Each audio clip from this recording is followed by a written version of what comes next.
sometimes your classmates are doing silly things in their little picture squares, or your teacher is having computer troubles, or you can't hear very well.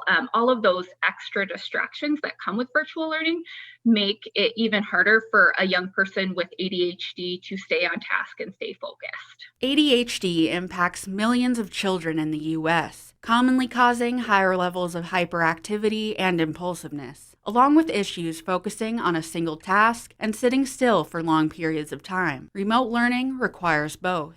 Rami Stillman, Prevention Services Supervisor at Child Saving Institute, says making the most of breaks between classes helps. One thing that's important for kids with ADHD, when they have those break times from remote learning, when they have 5 or 10 minutes in between, or even lunchtime, is making sure they get their kiddo up and moving. A study in China found that ADHD behaviors worsened during lockdowns and the transition to learning online. Parents reported more angry outbursts, a harder time staying focused, and a deterioration of daily routine.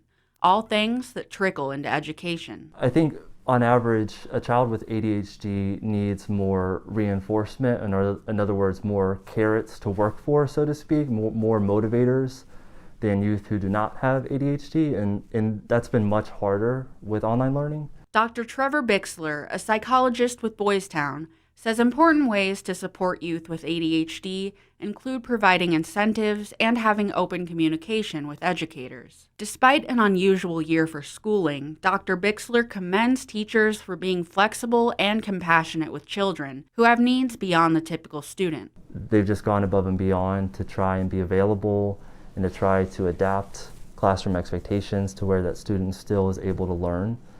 And I've just been so impressed with the people who are out there in the teaching field. Reporting in Omaha, Danielle Meadows, 3 News Now.